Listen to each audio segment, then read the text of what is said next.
Hello बच्चों, good morning. बच्चों, हमने 12th एनसीईआरटी का 4th चैप्टर स्टार्ट किया है जिसका नाम है मानव जनन स्वास्थ्य, रिप्रोडक्टिव हेल्थ। बच्चों, जनन स्वास्थ्य चैप्टर में हम जनन स्वास्थ्य से संबंधित जितनी भी समस्याएं हैं, रोग हैं, उनका किस प्रकार से निदान किया जाए, इन सब बातों का हम अध्ययन करते हैं। बच्चों, जनन स्वास्थ्य चैप्टर का हमने शुरू में जो प्रारंभिक जो परिचय था वो पढ़ लिया था कि जनन स्वास्थ्य क्या होता है और इसमें कौन कौन से बिंदु शामिल किए जाते हैं। तो बच्चों, जनन स्वास्थ्य का जो शाब्दिक अर्थ है, मैंने पिछली क्लास में आपको बताया था कि स्वस्थ जननांग और उनके सामान्य कार्य। लेकिन WHO ने जनन स्वास्थ्य की एक परिभाषा दी जो एज इट इज़ आपको याद रखनी है। WHO के अनुसार जनन स्वास्थ्य की एक प्रॉपर परिभाषा है, डेफिनेशन है, जो है जनन के सभी पहलुओं सहित एक संपूर्ण स्वास्थ्य से है। जनन स्वास्थ्य का जो वास्तव में मतलब है वो जनन के सभी पहलुओं सहित संपूर्ण स्वास्थ्य से है। जैसे व्यक्ति को शारीरिक रूप से भी स्वस्थ होना चाहिए, भावनात्मक रूप से भी स्वस्थ होना चाहिए, व्यवहारात्मक रूप से भी स्वस्थ होना चाहिए और सामाजिक रूप से भी स्वस्थ होना चाहिए। तो इन सभी पॉइंट के हिसाब से अगर कोई व्यक्ति स्वस्थ है तो हम उसको जननिक रूप से भी स्वस्थ कहेंगे। बच्चों, जनन स्वास्थ्य चैप्टर में हम मेनली 5 पॉइंट शामिल करते हैं। पिछली क्लास में मैंने पॉइंट्स के नाम बता दिए थे। जनन स्वास्थ्य में जो पहला पॉइंट शामिल किया जाता है वो है बच्चों, जनन स्वास्थ्य से संबंधित समस्याएं एवं उनकी कार्यनीति। जनन स्वास्थ्य से संबंधित क्या क्या समस्याएं होती हैं दैनिक जीवन में और कैसे उन समस्याओं का हम निदान करते हैं। एक पॉइंट तो ये शामिल करते हैं हम। दूसरा पॉइंट बच्चों जनन स्वास्थ्य में शामिल करते हैं वो है जनसंख्या विस्फोट। जनसंख्या विस्फोट एवं इसके साथ है जन्म नियंत्रण विधियां। जनसंख्या विस्फोट एवं जन्म नियंत्रण, बर्थ कंट्रोल।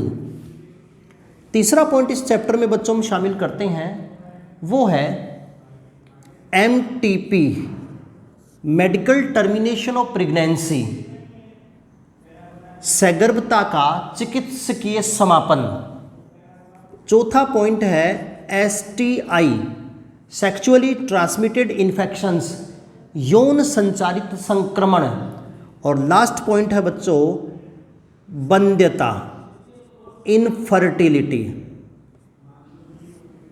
ये 5 पॉइंट हम इस चैप्टर में शामिल करते हैं। बच्चों, पिछली क्लास में हमने पहला पॉइंट पूरा पढ़ लिया था कि जनन स्वास्थ्य क्या है, जनन स्वास्थ्य से संबंधित किन किन समस्याओं का हमें सामना करना पड़ता है और इन समस्याओं से कैसे हम अपने आप को बचा सकते हैं, कैसे लोगों को समस्याओं के बारे में अवगत करा सकते हैं, जागरूक बना सकते हैं, ताकि जनन स्वास्थ्य से संबंधित समस्याओं का हम समय पर निदान कर सकें, उपचार कर सकें। तो इस पॉइंट का विस्तृत अध्ययन हमने कर लिया था। बच्चों, आज की क्लास में हम जनन स्वास्थ्य चैप्टर का दूसरा पॉइंट शुरू करेंगे। बच्चों, पढ़ेंगे जो है जनसंख्या विस्फोट एवं जन्म नियंत्रण। तो ये आज की क्लास का हमारा टॉपिक है बच्चों, जनसंख्या विस्फोट एवं जन्म नियंत्रण।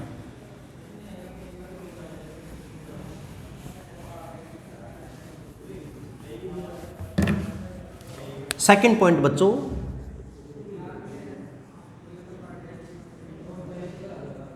जनसंख्या विस्फोट।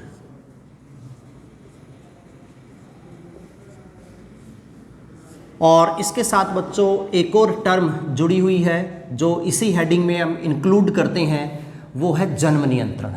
तो जन्म नियंत्रण वाले बिंदु को बाद में पढ़ेंगे, पहले हम पढ़ते हैं बच्चों जनसंख्या विस्फोट, पॉपुलेशन एक्सप्लोजन।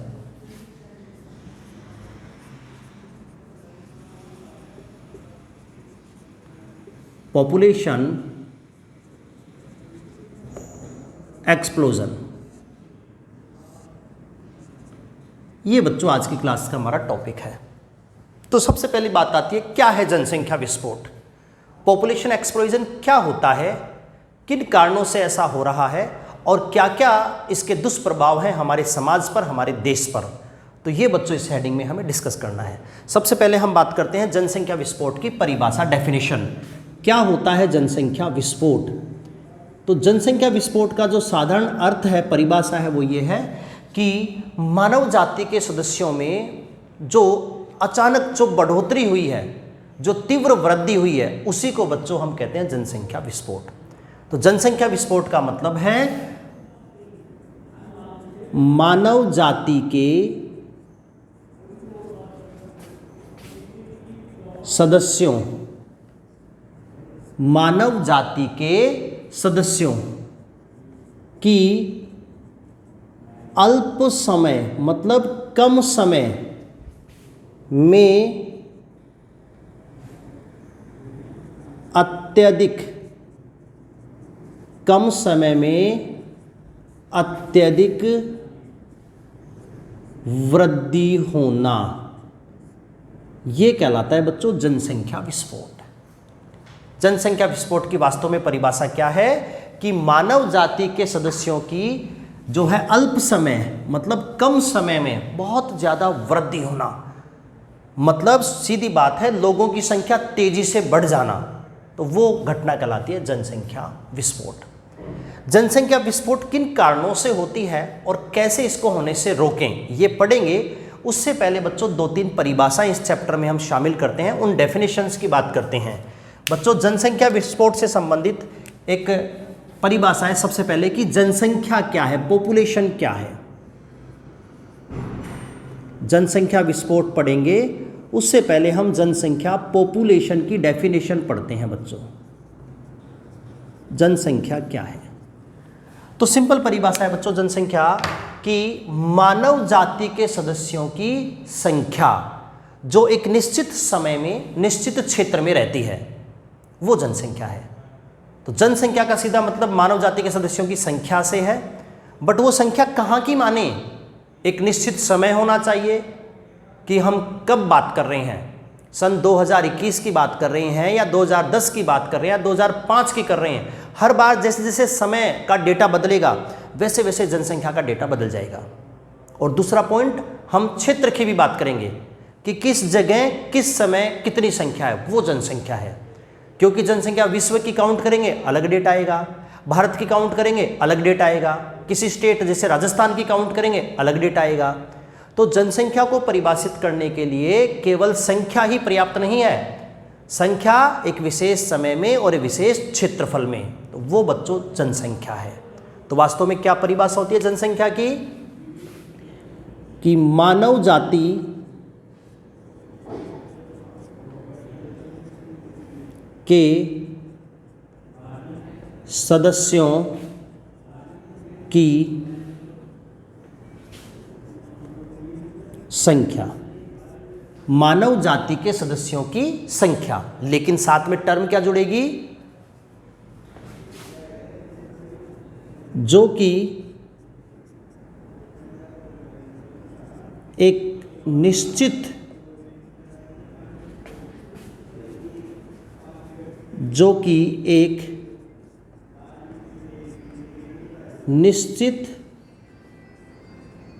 समय में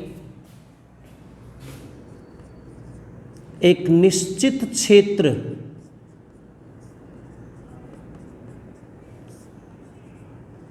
में निवास करती है।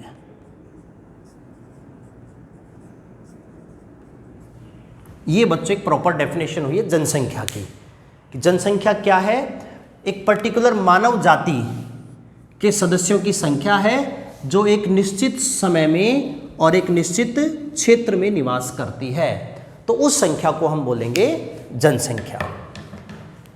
एक दूसरी परिभाषा बच्चों जो इसमें शामिल करेंगे वो है डेमोग्राफी।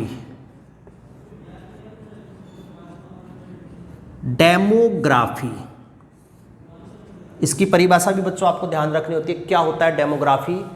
तो मानव जाति के सदस्यों की वैज्ञानिक तरीके से जो अध्ययन है वो अध्ययन ही बच्चों डेमोग्राफी है। डेमोग्राफी का मतलब है मानव जाति का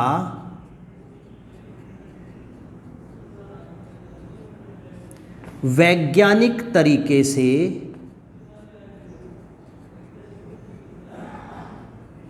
अध्ययन, ये डेमोग्राफी है। डेमोग्राफी का सीधा मतलब है मानव जाति का वैज्ञानिक तरीके से अध्ययन। क्या मतलब है वैज्ञानिक तरीके का मतलब? वैज्ञानिक तरीके का मतलब है कि मानव की जनसंख्या टोटल कितनी है, उस जनसंख्या में स्त्री कितने हैं, पुरुष कितने हैं, उस जनसंख्या में बच्चे कितने हैं, बुजुर्ग कितने हैं, लिंगानुपात कितना है, जनसंख्या घनत्व कितना है। इन सारे पॉइंट्स को अगर हम शामिल करते हैं तो वो पॉइंट्स मिलकर बनाते हैं वैज्ञानिक अध्ययन। तो मानव जाति के सदस्यों का वैज्ञानिक तरीके से अध्ययन करना बच्चों क्या कहलाता है? डेमोग्राफी कहलाता है। अगली परिभाषा जो आपको याद रखनी है बच्चों वो है जनगणना। जनगणना, सेंसस। जनगणना, सेंसस क्या परिभाषा होती है बच्चों जनगणना की? सिंपल है, लोगों की संख्या को काउंट करना। जनगणना, यहां जन का मतलब मनुष्य से है, गणना मतलब काउंट करना। तो मानव जाति के सदस्यों की संख्या को काउंट करना, वही तो जनगणना है। लेकिन कब काउंट करना, किस जगह काउंट करना, यह भी बच्चों इसमें शामिल करेंगे। तो वास्तव में परिभाषा क्या होगी जनगणना की? जनगणना होता है आधिकारिक तौर पर, मतलब ऑफिशियली, आधिकारिक तौर पर मतलब ऑफिशियली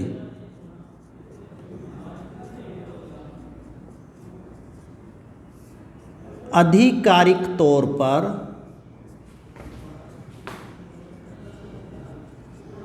मानव जाति के सदस्यों की संख्या की गणना करना, यह कहलाता है बच्चों जनगणना, सेंसस। जनगणना, सेंसस क्या होता है वास्तव में जनगणना? बच्चों मानव जाति के सदस्यों की संख्या की गणना करना, लेकिन आधिकारिक तौर पर, ऑफिशियली। तो यह कहलाती है बच्चों जनगणना, सेंसस। बच्चों भारत की जो प्रथम जनगणना है, भारत की प्रथम जनगणना, पहली बार भारत के जो लोग हैं उनकी संख्या की गणना जो है वो सबसे पहले 1891 में की गई थी। पहली जनगणना जो भारत में हुई वो कब हुई थी? 1891 में। इसके बाद बच्चों तब से लेकर आज तक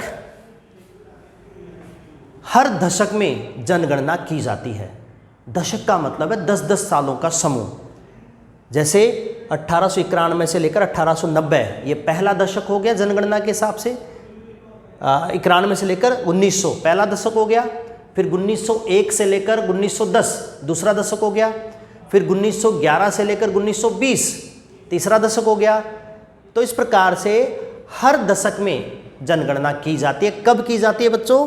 जनगणना प्रत्येक दशक के प्रथम वर्ष के प्रथम 4 महीने में की जाती है। जब भी हम जनगणना करते हैं तो पूरे भारत की जब जनगणना करनी होती है, सेंसस करना होता है, तो कब होता है वो? तो बच्चों जनगणना प्रत्येक दशक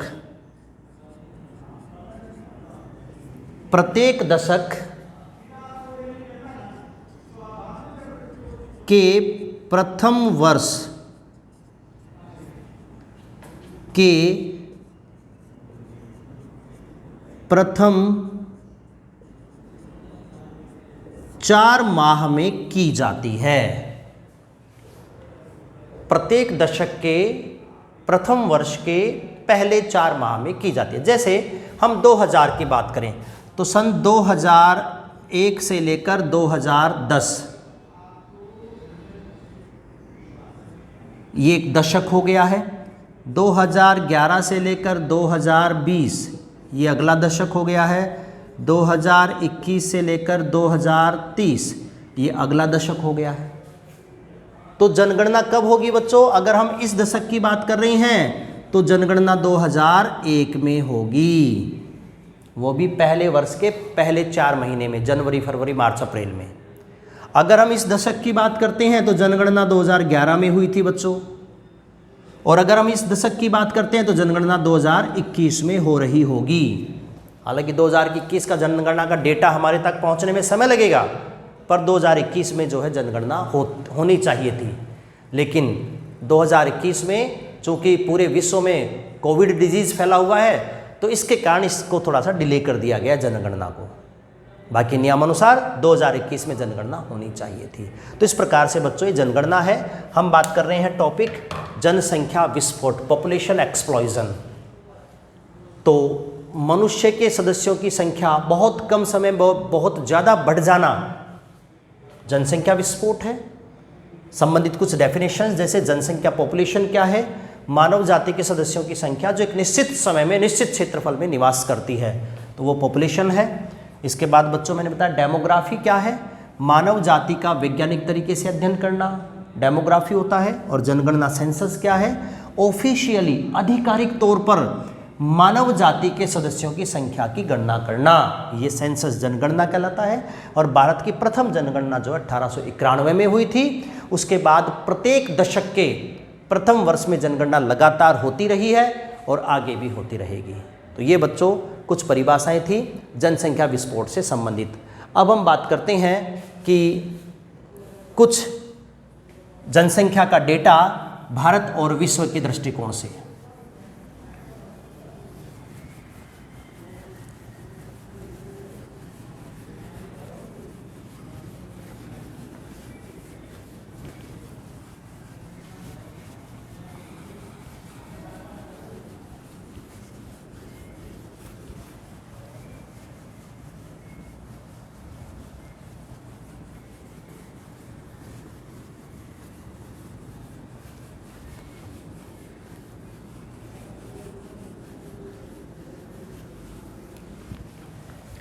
तो जनसंख्या विस्फोट टॉपिक में बच्चों हम भारत और विश्व की कुछ तुलनात्मक जनसंख्या की हम अध्ययन करेंगे।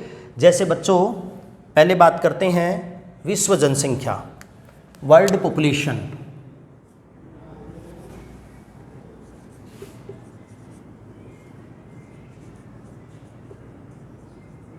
विश्व जनसंख्या, वर्ल्ड पॉपुलेशन कब हमें ध्यान रखना है, तो एक तो आपको जनसंख्या याद रखना है सन 1900 की बच्चों। सन 1900 में विश्व की जनसंख्या कितनी थी। उसके बाद आपको याद रखना है सन 2000 की जनसंख्या। उसके बाद याद रखना है सन 2011 की जनसंख्या। 2011 की जो जनगणना थी उसके आधार पर आपको याद रखना है। इसके बाद बच्चों दूसरा आपको याद रखना है भारत की जनसंख्या।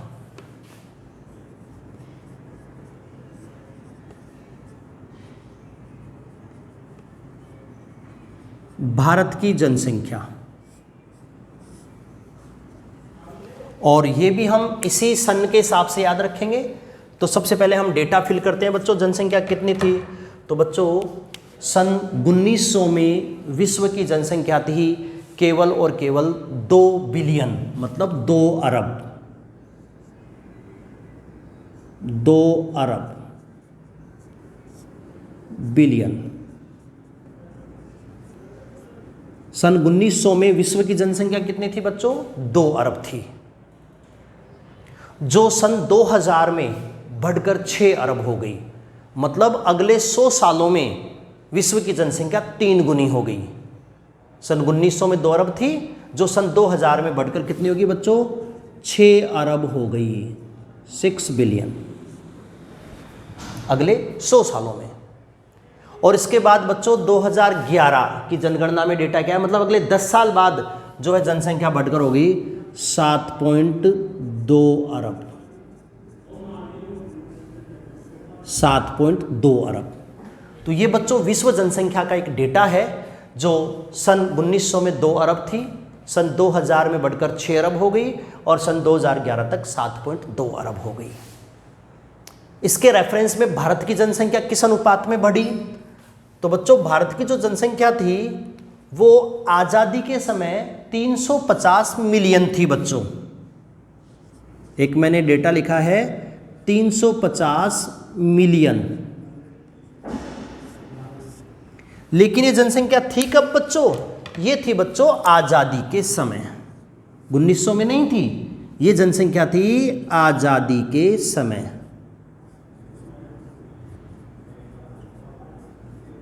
और भारत में आजादी का समय क्या था बच्चों? 1947। तो हम ये मानते हैं कि भारत में 1947 के आसपास जनसंख्या कितनी थी? 350 मिलियन। 1 मिलियन बराबर बच्चों 10 लाख होते हैं, तो हम कह सकते हैं लगभग 35 करोड़ थी।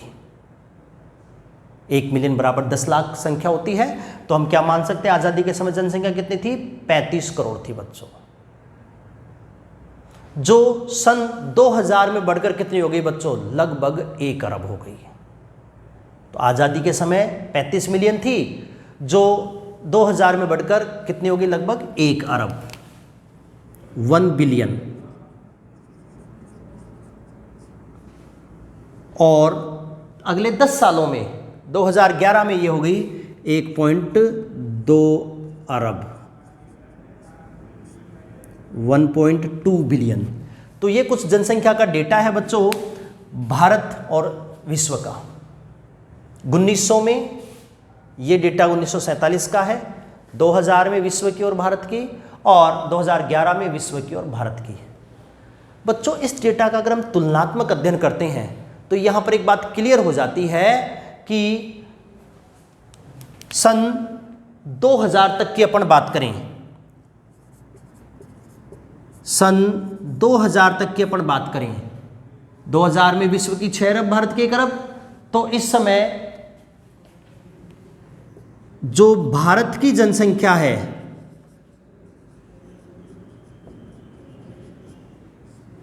वो बच्चों विश्व जनसंख्या का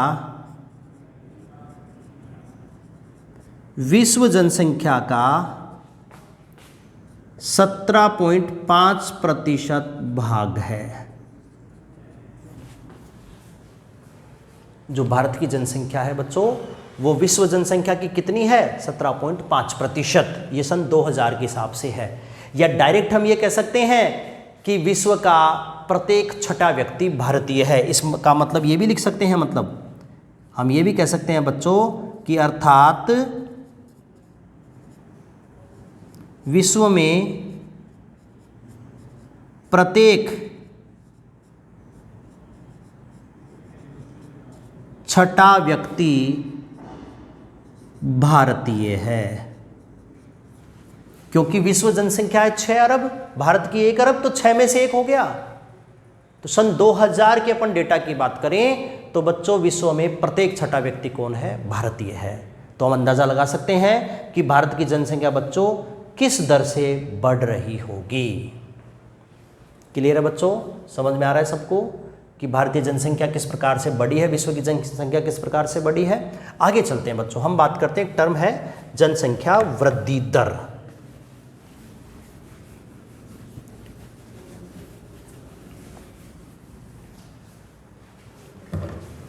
जनसंख्या वृद्धि दर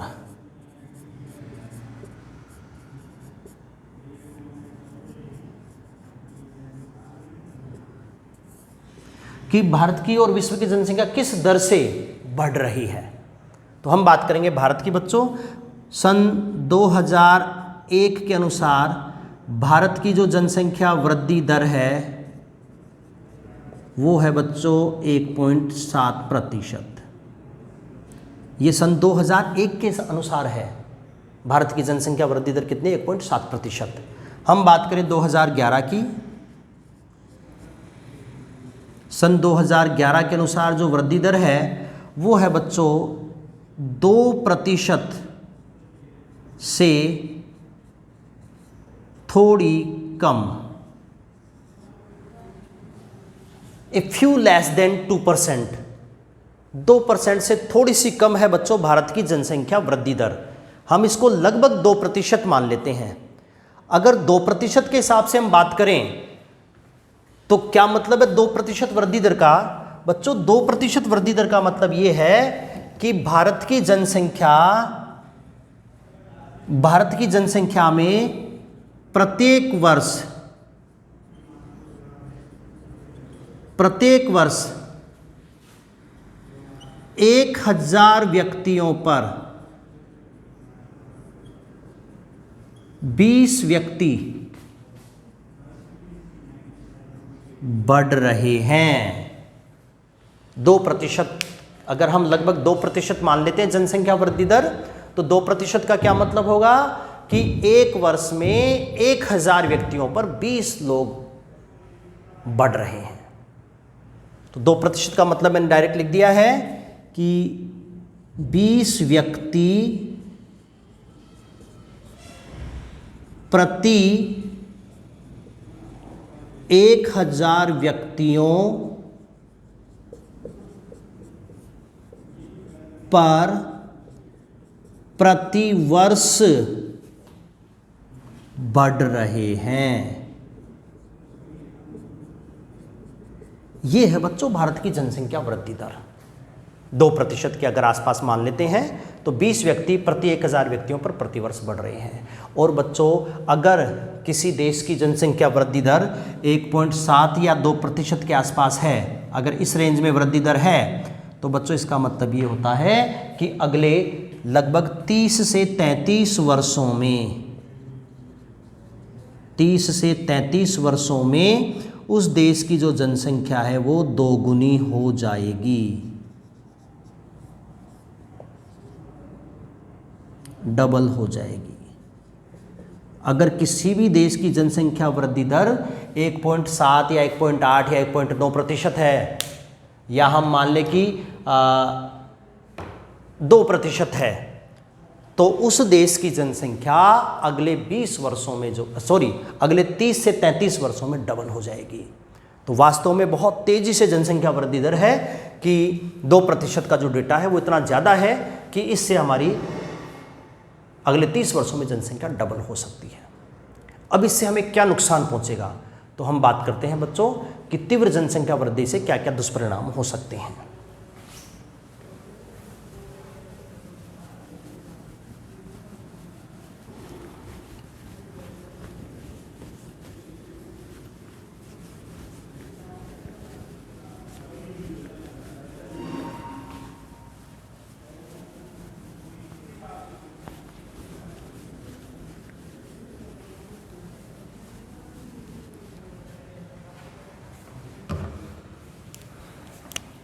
तो बच्चों जनसंख्या विस्फोट की हम बात कर रहे हैं, और जनसंख्या विस्फोट का मतलब है तीव्र जनसंख्या वृद्धि। तीव्र जनसंख्या वृद्धि। और तीव्र जनसंख्या वृद्धि से क्या क्या दुष्परिणाम हो सकते हैं बच्चों?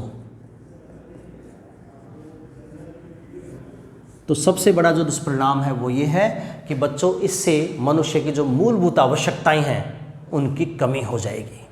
इसका सबसे बड़ा दुष्परिणाम ये है बच्चों कि मनुष्य की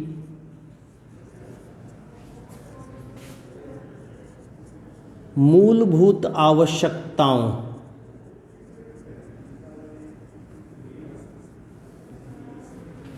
जैसे मूलभूत आवश्यकताओं में शामिल है बच्चों अनाज, भोजन, अनाज, आवास, रहने की जगह और कपड़ा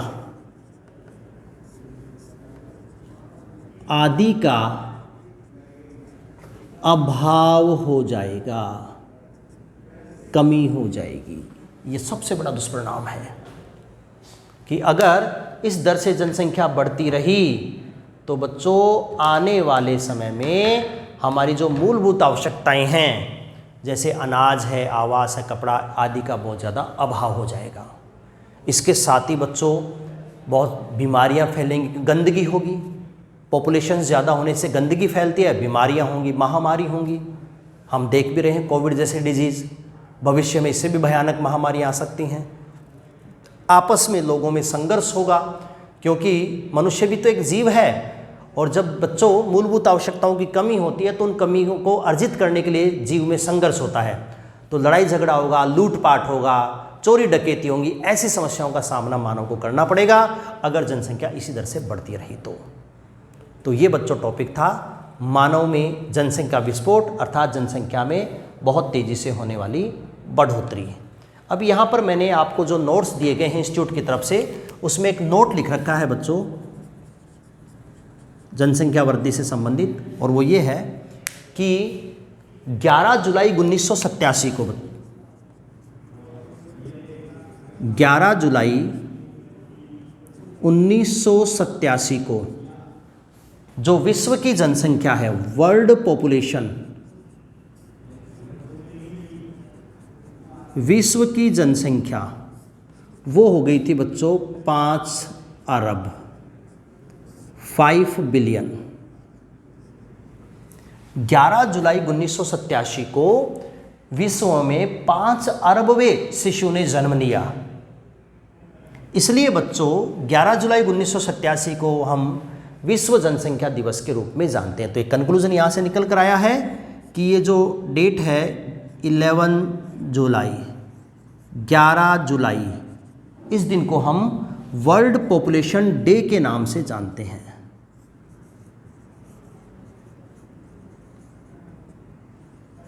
इस दिन को हम वर्ल्ड पॉपुलेशन डे के नाम से जानते हैं। तो ये था बच्चों टॉपिक। एक कोटेशन आपको याद रखना है, विश्व जनसंख्या दिवस, वर्ल्ड पॉपुलेशन डे, और किस दिन ऐसा मानते हैं? 11 जुलाई को। क्यों? क्योंकि 11 जुलाई 1987 को विश्व में 5 अरबवें शिशु ने जन्म लिया था। अब हम बात करते हैं बच्चों एनसीईआरटी के हिसाब से, और वो है जनसंख्या वृद्धि के प्रमुख कारण। किन कारणों से जनसंख्या बढ़ रही है?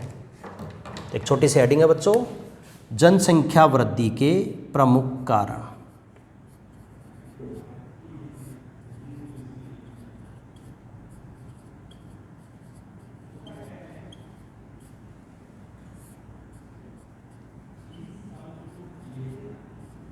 जनसंख्या वृद्धि के प्रमुख कारण, आखिर किन कारणों से जनसंख्या बढ़ रही है? तो जनसंख्या वृद्धि के कारणों में जो पहला कारण लिया गया है वो है बच्चों मृत्यु दर में तीव्र गिरावट। मृत्यु दर में तीव्र गिरावट, ये पहला कारण है। अर्थात जब टेक्नोलॉजी बढ़ी है, चिकित्सीय सुविधाएं बढ़ी हैं, तो लोगों का स्वास्थ्य पहले की तुलना में बेटर रहने लगा है, लोगों का जीवन काल लंबा हुआ है, आयु बढ़ी है। इस कारण से बच्चों मृत्यु दर में सुधार हुआ है, मृत्यु दर गिरावट हुई है। सुधार का मतलब यहाँ गिरावट से, कि पहले की तुलना में अब लोग कम डेथ हो रही हैं डिजीज़ की वजह से या और किसी कारण से, और मृत्यु दर में कमी की वजह से जनसंख्या में वृद्धि हुई है। तो ये पहला कारण है जो एनसीईआरटी में दिया गया है बच्चों। दूसरा कारण इसी से संबंधित है, मृत्यु दर से रिलेटेड है, पर अलग से मेंशन कर दिया कौन सी मृत्यु दर। तो एक तो बच्चों मातृ मृत्यु दर,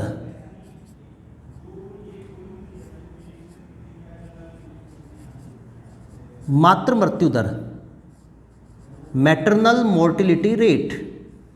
यहां मातृ मृत्यु दर का मतलब गर्भवती महिला से है, कि गर्भवती महिला की गर्भावस्था के दौरान या प्रसव क्रिया के समय, शिशु के जन्म के समय डेथ हो जाना मातृ मृत्यु दर कहलाता है।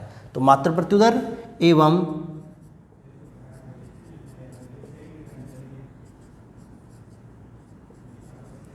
शिशु मृत्यु दर, इन्फेंट मोर्टिलिटी रेट, वही है नवजात शिशु का जन्म के समय या जन्म के तुरंत बाद डेथ हो जाना। तो इन दोनों में कमी हुई है। तो पहला कारण जो जनसंख्या में तीव्र वृद्धि के कारणों में शामिल किया जाता है वो है मृत्यु दर में तीव्र गिरावट हुई है, स्पेशली मातृ मृत्यु दर और शिशु मृत्यु दर में कमी आई है। इसका जो अगला महत्वपूर्ण कारण है बच्चों जनसंख्या बढ़ने का, वो भारत में है जननशील आयु के लोगों की संख्या में वृद्धि। जननशील आयु के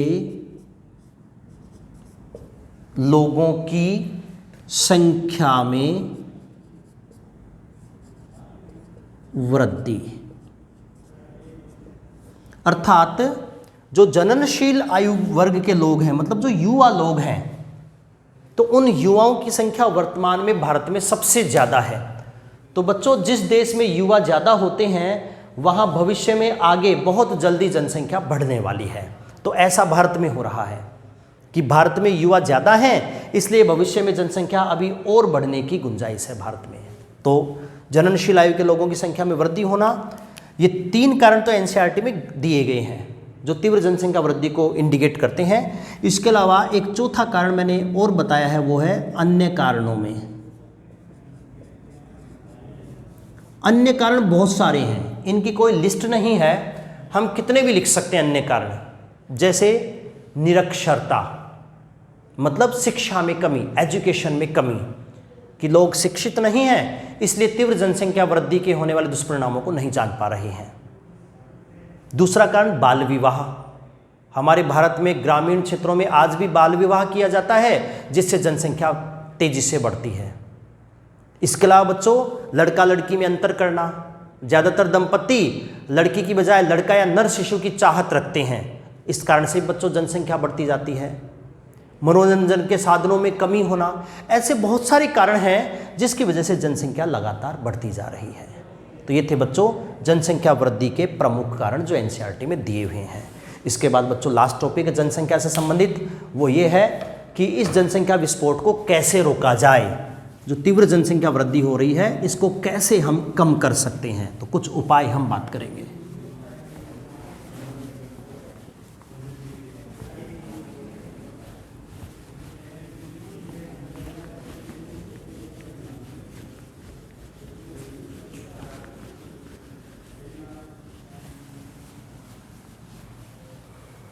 तो जनसंख्या विस्फोट में बच्चों अगला शब्द है जनसंख्या विस्फोट को रोकने हेतु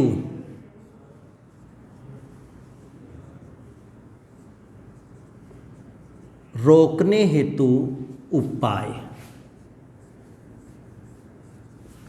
अर्थात ये जो तीव्र जनसंख्या वृद्धि हो रही है, हम किन तरीकों को अपनाकर इसको हम कम कर सकते हैं, वृद्धि दर को और कम कर सकते हैं।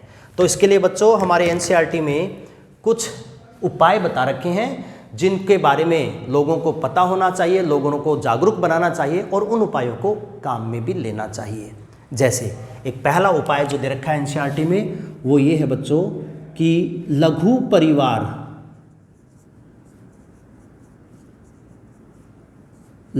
परिवार को बढ़ावा देने हेतु, छोटे परिवार को बढ़ावा देने हेतु गर्भ निरोधक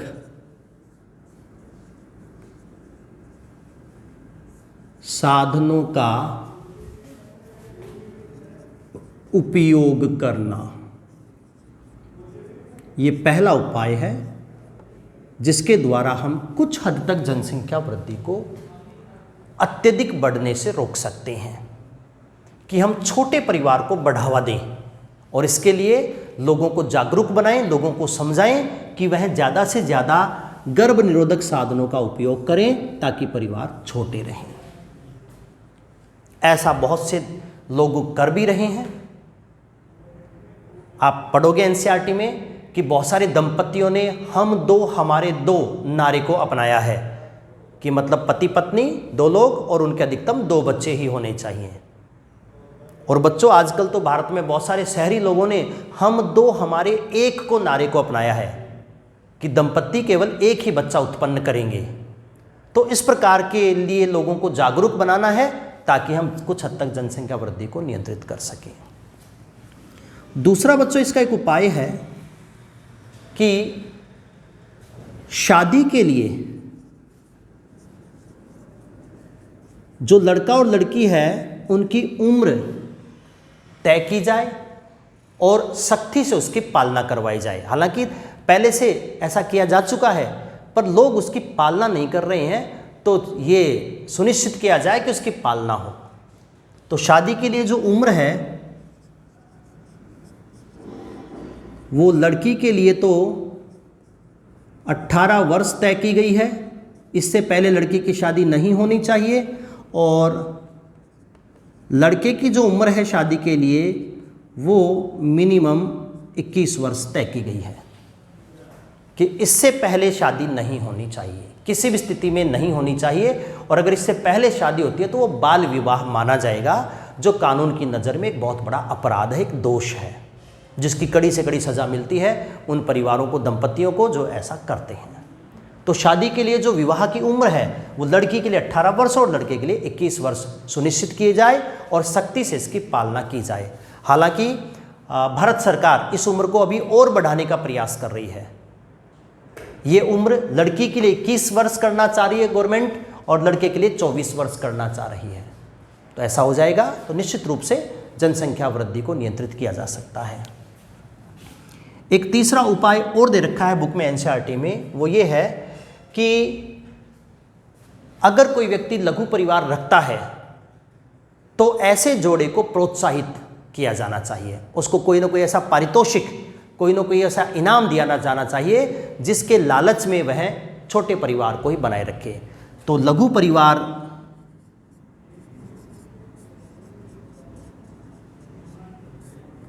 परिवार हेतु दंपतियों को प्रोत्साहित करना चाहिए। मतलब भारत सरकार को कुछ इस प्रकार की योजनाएं चलानी चाहिए कि जो दंपति छोटा परिवार रखते हैं, एक या अधिकतम 2 बच्चे ही रखते हैं, तो उनको कोई विशेष प्रकार का लाभ सरकार की तरफ से मिलना चाहिए, ताकि उस लाभ से आकर्षित होकर वो इस प्रकार का निर्णय लें। और लास्ट में हम ये ध्यान रखेंगे बच्चों कि एजुकेशन को बढ़ाया जाए और जनसंख्या विस्फोट से होने वाले दुष्परिणाम जो भी हैं उनके बारे में लोगों को जागरूक बनाया जाए। जनसंख्या विस्फोट से होने वाले दुष्परिणामों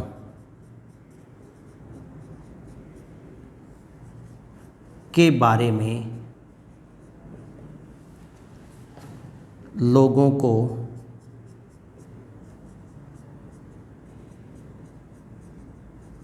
जागरूक करना, ये भी एक प्रकार से एक अच्छा उपाय हो सकता है। तो बच्चों, ये सभी वो पॉइंट हैं जिसके द्वारा हम तीव्र जनसंख्या वृद्धि को नियंत्रित कर सकते हैं। ये सब एनसीईआरटी बेस्ड पढ़ाया है मैंने, ज़्यादातर चीज़ें एनसीईआरटी में दी हुई हैं, जो थोड़ी बहुत एक्स्ट्रा हमारे काम की हैं वो मैंने आपको अलग से बता दी हैं। तो बच्चों, आज की क्लास का हमारा टॉपिक फिनिश हो गया है। जनसंख्या विस्फोट क्या है, कि मानव सदस्यों की संख्या तेज़ी से बढ़ जाना जनसंख्या विस्फोट है। इससे संबंधित कई परिभाषाएं पढ़ी हमने, जनगणना पढ़ी हमने, जनसंख्या विस्फोट के प्रमुख कारण हमने पढ़े, और किन बातों को ध्यान में रखकर हम जनसंख्या तीव्र वृद्धि को रोक सकते हैं, तो ये भी मैंने लास्ट में पढ़ा दिया है। अपना पॉइंट फिनिश हो गया जनसंख्या विस्फोट। बच्चों, अगली क्लास में हम पढ़ेंगे गर्भ निरोधक उपाय, कॉन्ट्रासेप्टिव मेथड्स। थैंक यू बच्चों।